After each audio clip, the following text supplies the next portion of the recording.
వాళ్ళకి. కాకపోతే యజ్ఞము చేయాలి గానీ, యజ్ఞం ఫలితాన్ని కూడా చాలామంది ఏం చేస్తారంటే, యజ్ఞ ఫలితాన్ని పండ్ల రూపంలోనో, అక్షంతలు వేసే ఇస్తారు. అలా ఇవ్వకూడదు. యంత్రము, మంత్రము, తంత్రము ఈ 3 కలిస్తేనే పరిపూర్ణం.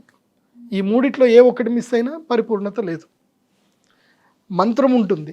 మంత్రం అంటే వేద మంత్రాలు చదువుతారు. అయ్యగారులు చదువుతారు, బ్రాహ్మణులు చదువుతారు, వేద బ్రహ్మణులు.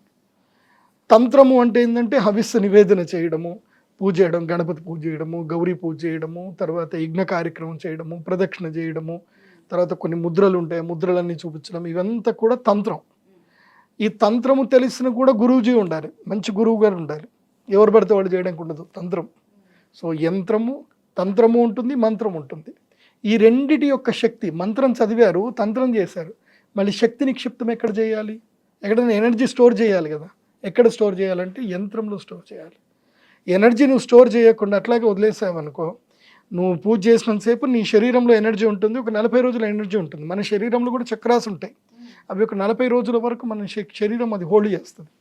కానీ 40 రోజుల తర్వాత ఆ శరీరం, మనం అక్కడ ఇక్కడ తిరుగుతాం కదా, శ్మశానం పోతాము, లేకపోతే ముట్టైన ముడతాము, లేకపోతే మనం ఆఫీస్ పోతాం, వాళ్ళ ఇంట్లో ఎవరో కూడా చనిపోయి ఉంటారు, అదే మైలుతోటి వస్తాడు, మనం అందరికీ ఆఫీస్ రావద్దు, నన్ను ముట్టొద్దని చెప్పలేంగా. సో మాంసం తింటాం, ఏదో ఒకటి చేస్తాం, ఎనర్జీస్ పోతూ ఉంటాయి. కానీ ఎవ్రీడే ఆ ఎనర్జీ మనకు రావాలంటే మన ఇంట్లోకి ఆ యంత్రం తెచ్చిపెట్టుకోవాలి, ఎనర్జీ స్టోర్ చేసుకొని.